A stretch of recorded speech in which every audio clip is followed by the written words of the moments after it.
Un gusto estar con ustedes en esta mañana cuando he sido invitado para traer un mensaje en ocasión del cierre de la serie 3 días que cambiaron al mundo. Y el propósito de este mensaje es mostrar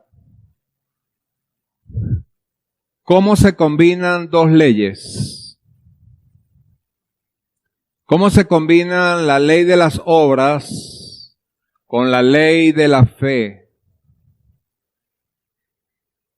La ley de las obras y su poder condenatorio con la ley de la fe y su poder reconciliatorio. Y cómo la combinación de estas dos leyes le dan al Evangelio su poder de salvación, su poder de redención. ¿Okay? Entonces, este es el propósito de este mensaje. Mostrar cómo se combinan estas dos leyes. Y hablando de estos 3 días que cambian al mundo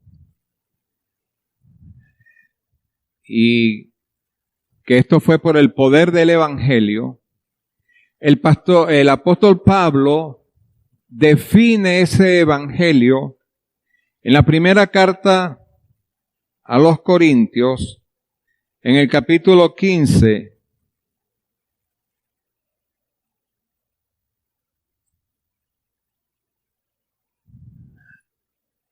y comienza diciendo: les declaro, hermanos, el evangelio que les he predicado,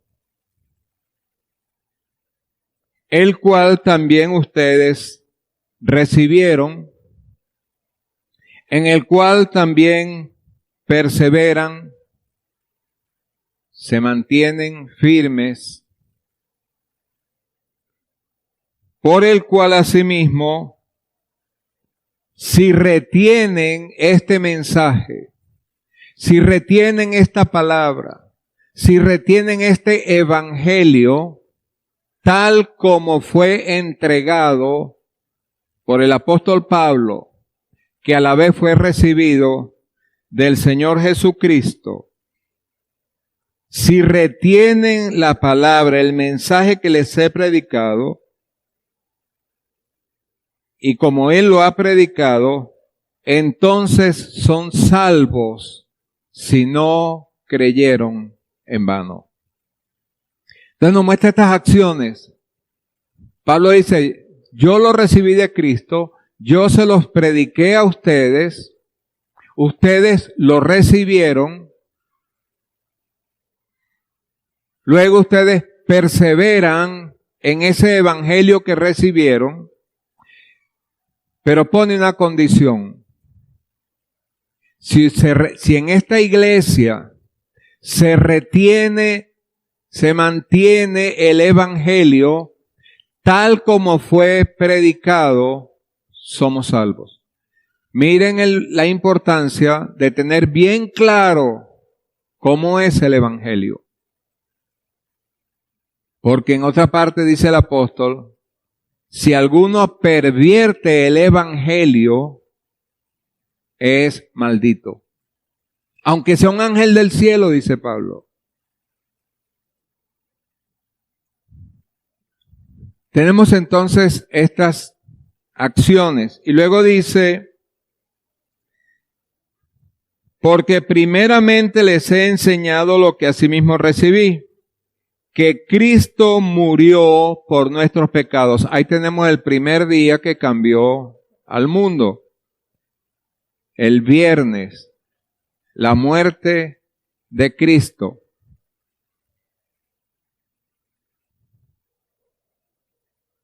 Que fue sepultado el sábado. Y que resucitó al tercer día, el primer día de la semana. Y es que nosotros no somos salvos, no porque hayamos creído en alguna filosofía. Nosotros somos salvos porque hemos creído en unos hechos históricos. La manera como yo defino el Evangelio es que el Evangelio es los hechos históricos salvadores de Cristo. Que Él murió, que fue sepultado y que resucitó. Y Pablo dijo, este es el Evangelio. Entonces somos salvos porque hemos creído en estos hechos históricos, no en otro evangelio. Este es el evangelio. Es vital entonces que nosotros, como él lo está diciendo, comprendamos cómo funciona, ¿verdad?, la ley de las obras y la ley de la fe para darle poder salvador a este evangelio, porque no puede faltar ninguna de las dos leyes. Okay.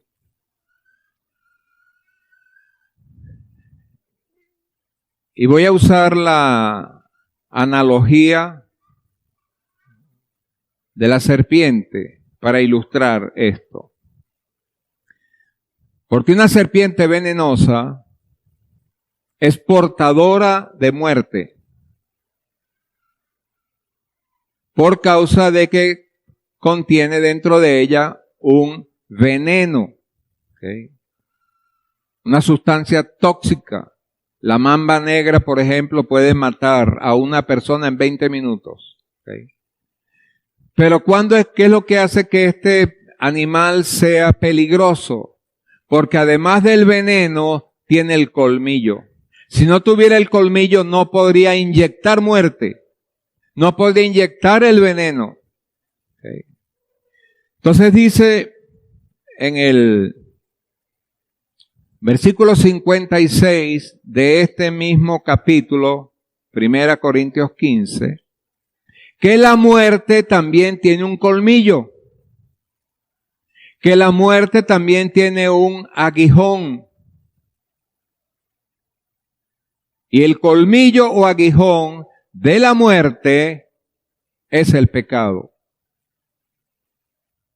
Porque la paga del pecado es muerte. ¿Okay? Pero dice también el texto que a su vez el colmillo, el pecado, necesita de algo que le dé poder. Y dice que la ley es lo que le da poder al pecado para que sea efectivo como el colmillo de la muerte. Tenemos entonces allí tres elementos: la muerte, el pecado y la ley. ¿Okay? Pero Pablo dice, si no hay ley, el pecado está muerto. Porque el pecado es la transgresión de la ley. Si no hay ley, repito, no puede haber pecado. Y si no hay pecado, entonces la muerte no tiene cómo funcionar. Como una serpiente. Okay. Estamos en el punto de crecer en comprender cómo funciona, en primer lugar, esta ley con su poder condenatorio a través del pecado para producir muerte. Y es que desde el principio, en el Edén,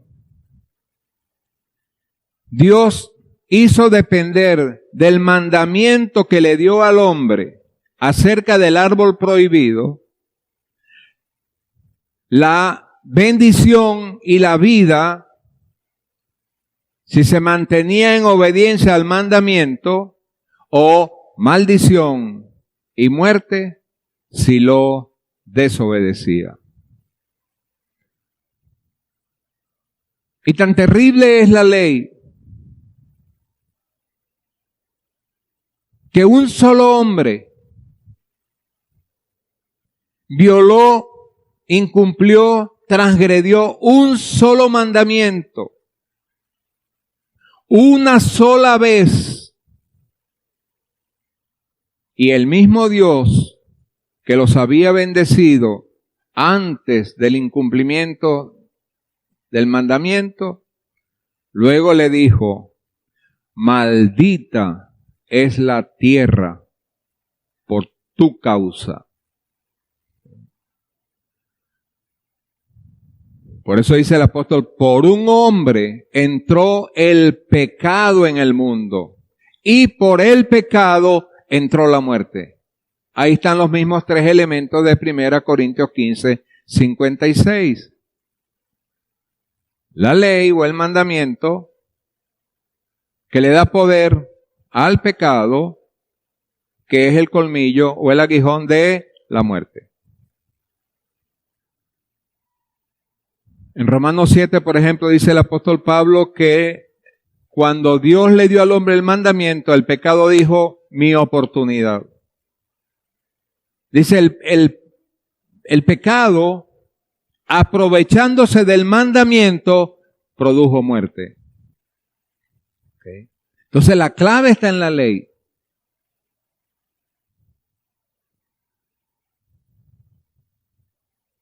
Y esto se agravó en el Sinaí, porque entonces ya no era un mandamiento. En el Sinaí Dios dio 10 mandamientos. Entonces tenemos que entender primero el peso que tiene la ley de las obras. Y por eso hablo del poder condenatorio. Porque quien no la cumple, la ley dice: cúmpleme y vivirás. Si no la cumples, entonces morirás. Voy a ilustrar cómo es que funciona en primer lugar la ley de las obras con respecto al pecador. Voy a pedir que suban la ley de las obras y el pecador. La ley de las obras le dice al pecador: no tendrás otros dioses además de mí. No tendrás otros dioses delante de mí, y no te harás imágenes con fines religiosos. Pero el pecador no puede evitar ser idólatra por naturaleza y no puede cumplir estos mandamientos. De hecho, todo pecado es un pecado contra el primer mandamiento: no tendrás otros dioses. Y la ley le dice: honra mi nombre. Dios dice: soy celoso de los que usan mi santo nombre en vano. Y honra toda autoridad, empezando por la autoridad de tus padres. Porque cuando dice honra a tu padre y a tu madre, ahí está representada toda autoridad, empezando con la autoridad primaria de los padres. Pero el pecador es rebelde por naturaleza y no acepta autoridad externa. Yo hago lo que me da la gana. Nadie se meta en mi vida. Esto es un asunto mío. Y la ley le dice: no asesinarás. Pero debajo de la lengua del pecador hay veneno de serpiente, el cual inyecta cada vez que por su enojo dice palabras ofensivas. Dice el Señor: eso te hace culpable de homicidio. Entonces todos somos homicidas. Y la ley le dice: no adulterarás.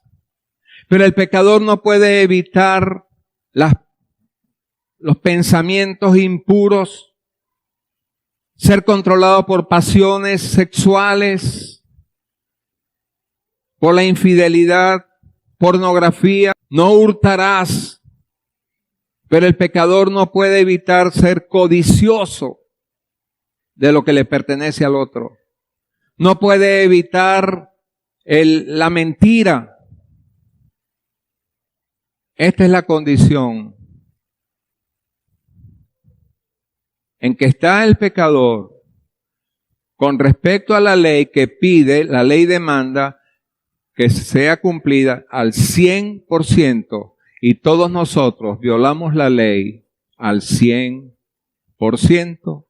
Y dice la Escritura, y esta es la sentencia más grave que hay en la Biblia, para el que todavía está bajo la ley de las obras: maldito todo el que no permanezca en el libro de la ley, en las cosas escritas en el libro de la ley para hacerlas. Maldito. Las personas no son como se ven. Las personas son como Dios las ve. Y no importa que una persona diga que está bien, que es feliz, que si está bajo la ley, está bajo maldición. ¿Y cuántas personas mueren en esta condición diariamente? Okay. A esta ley se refirió Cristo al principio de su ministerio. Él dijo, no crean que yo he venido para abrogar la ley, que no crean que yo he venido para abolir la ley. Yo no he venido para anular la ley. Yo vine para cumplir la ley. Es decir, que Cristo descendió como el Verbo en el vientre de una mujer, dice Gálatas, que nació de mujer, y Él se colocó bajo la ley y dijo, yo vine a cumplirte. Y Él es el único que la pudo cumplir al 100%. ¿Okay? Entonces, primero hay que entender esto. Cristo vino a resolver el problema. Tan serio es el problema de la ley que eso es lo que Cristo vino a resolver. Él vino a resolver el problema de la ley. ¿Okay? Vimos esos tres elementos en 1 Corintios 15:56. ¿Qué es lo que le da poder al pecado? La ley. Okay. ¿Qué hizo entonces Cristo? Cumplió la ley perfectamente y le quitó el poder al pecado. Ahora el pecado se quedó sin poder porque vino uno que sí la cumplió perfectamente. Okay.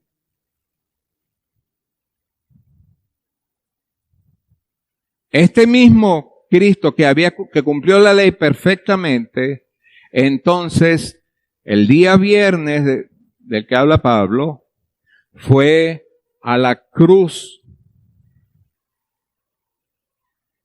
para quitar el pecado. Cumplió la ley y le quitó el poder al pecado. Juan cuando lo vio dijo, este es el Cordero de Dios que quita el pecado del mundo. Cuando Cristo quitó el pecado, le quitó el colmillo, le quitó el aguijón a la muerte. Pero luego resucitó y venció la muerte.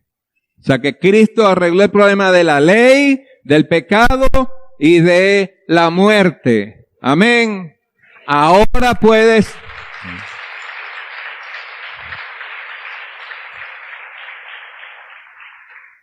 Ahora entra en el cuadro la ley de la fe. Porque dice la Biblia, Romanos 5:24, dice que Cristo descendió, dice que fue entregado por nuestras transgresiones. El día viernes, sepultado el día sábado, pero resucitó para nuestra justificación. Y ser justificado es, aparezco delante de Dios como que yo cumplí al 100% la demanda de la ley. En esto consiste la justificación, ya no por la ley de las obras, ahora somos justificados por la ley de la fe. Hermano, esto es el Evangelio. En esto consiste el Evangelio.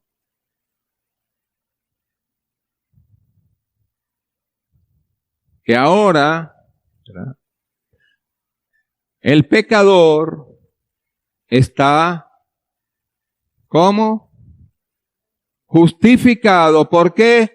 Porque creyó en el Evangelio y ahora él aparece delante de Dios tan justo como el Hijo de Dios. ¿Okay? De tal manera que si la ley le dice a la conciencia del pecador,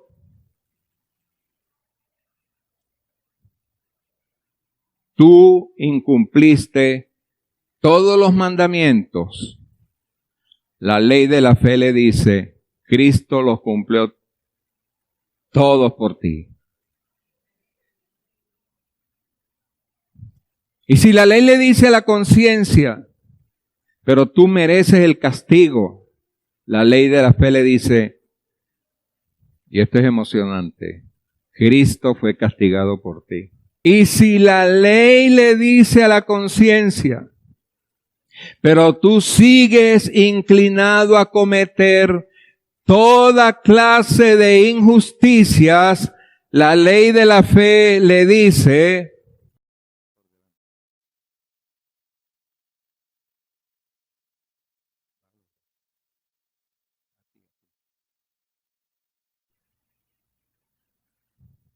la justicia de Cristo cubre todas tus injusticias, las pasadas, las presentes y las que no has cometido todavía.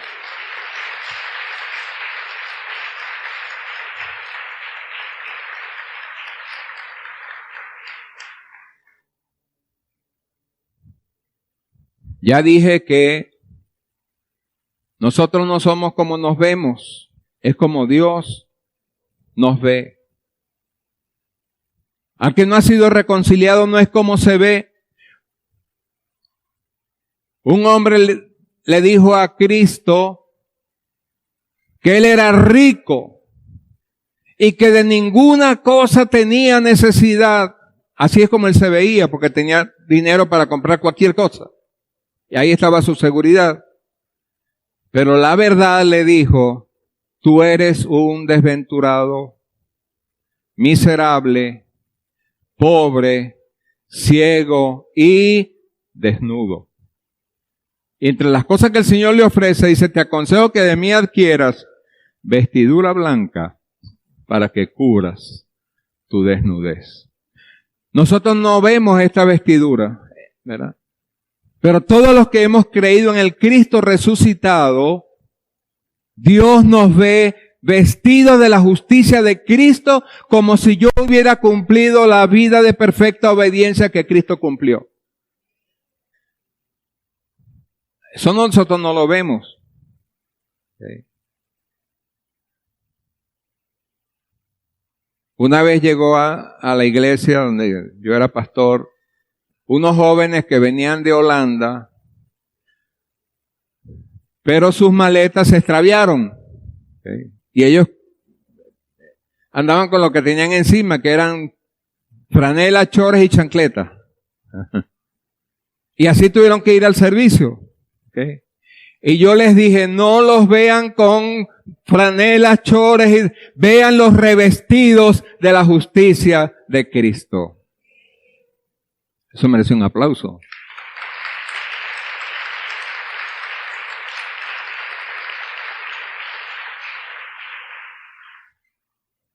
Hermanos, Cristo es nuestro verdadero y gran libertador, porque Él nos libró de la segunda muerte. No es la muerte del cuerpo. Él dijo, no teman al que mata el cuerpo. Teman a aquel que tiene el poder para echar el alma en el infierno si muere en deuda con la justicia de Dios. Nosotros somos libres de la segunda muerte porque Cristo resucitó.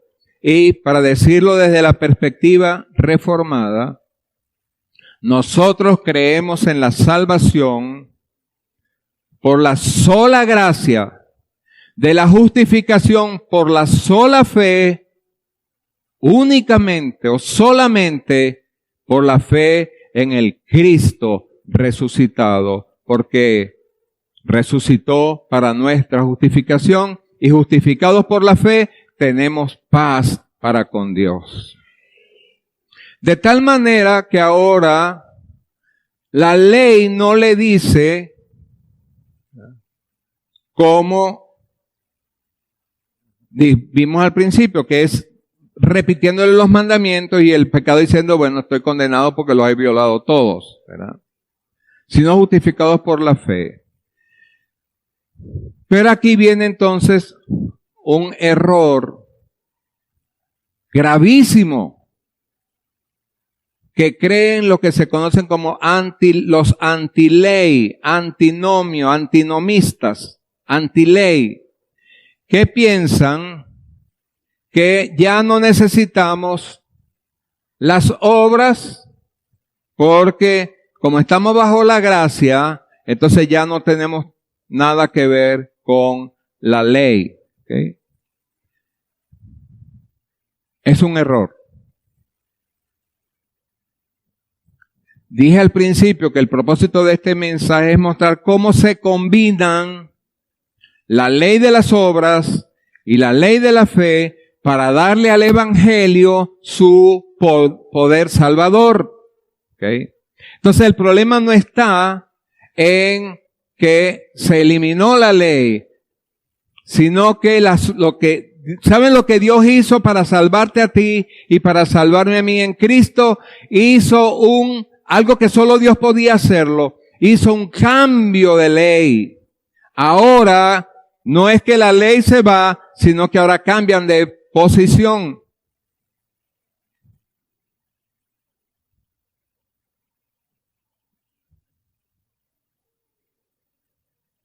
Y la ley que condenaba estando en este lugar, ahora es la maestra de las buenas obras. Justificados por la fe estamos en paz con Dios, ya la ley no puede reclamarme nada porque yo he sido justificado por la fe. Pero dice la Biblia, porque por gracia son salvos, por medio de la fe. Esto no es de ustedes, es un regalo, es un don de Dios, no por obras para que nadie se jacte. No somos salvos por obras. Pero el texto no termina allí. Dice el versículo 10, que ahora somos nueva creación en Cristo para que andemos en las buenas obras que Dios preparó de antemano, es decir, en la Biblia. Cuando tú y yo nacimos, ya la Biblia estaba aquí. Nosotros éramos los que estábamos desconectados de la Escritura. Dios ahora nos dio al Espíritu Santo, nos iluminó el entendimiento, derramó su amor en nuestros corazones. Ahora nosotros amamos, obedecemos por amor, no obedecemos por temor al castigo. Ahora amamos a las autoridades, respetamos por amor a las autoridades. Ahora nosotros amamos la fidelidad en el matrimonio, amamos la vida de pureza, amamos la santidad, como dijo el Señor, sean santos porque yo soy santo. Amamos el decir la verdad, amamos la honestidad. ¿Por qué? Porque somos nueva creación en Cristo. La ley no le sirve al Evangelio. Es el Evangelio el que le sirve a la ley. Porque ¿sabes para qué envió Dios su Evangelio a tu vida? Para traerte a una nueva obediencia. ¿Qué le dice entonces ahora la ley? Ya no es, no tendrás otro Dios delante de mí, no te harás imágenes. No. ¿Saben cómo habla Dios ahora al pecador justificado por la fe? Yo haré que no tengas otros dioses delante de mí. Yo haré que aborrezcas la adoración de imágenes. Yo haré que honres mi nombre. Yo haré que honres a la autoridad. Yo haré que ames la vida de pureza. Yo haré que seas una persona provida. Yo haré que. Porque ahora Dios produce en nosotros lo que es agradable delante de Él. Y esta es la gran diferencia. ¿Okay? Por eso dice allá en Ezequiel, capítulo 36, a partir del versículo 25, dice el Señor que Él está recogiendo, ¿okay? Porque hay dos mundos. La serie era 3 días que cambian al mundo, pero hay dos mundos. Un mundo del que Cristo dijo, Padre, no te ruego por este mundo. Ese es el mundo de los que permanecen y mueren en incredulidad, porque ese es el mundo que no le pertenece a Cristo. Porque inmediatamente dice, Señor, yo te pido por los que tú me diste. Tuyos eran y me los diste. Ese es el pueblo que el Señor ha venido recogiendo de entre todas las naciones por medio de la predicación del Evangelio. Y entonces ese Evangelio el que ahora produce en nosotros, o por el poder de ese Evangelio, Dios produce en nosotros lo que es agradable delante de Él. Entonces dice el Señor en Ezequiel 36, yo les recogeré de entre las naciones. Yo derramaré sobre ti agua limpia y te limpiaré, te lavaré de tus ídolos y de tu inmundicia. Quitaré el corazón de piedra y te daré un corazón de carne, un corazón sensible. Pondré un espíritu nuevo dentro de ti. Pondré mi espíritu en ti. ¿Y todo para qué? Dice, y entonces haré que andes en mis estatutos y preceptos.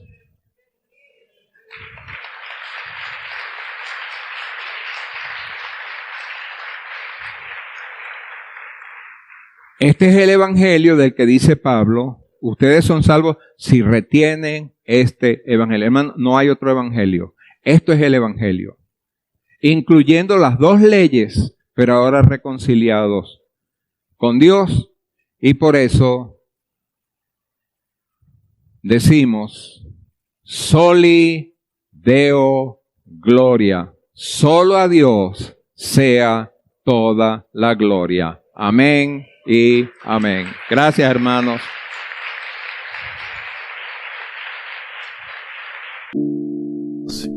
Vamos a estar de pie.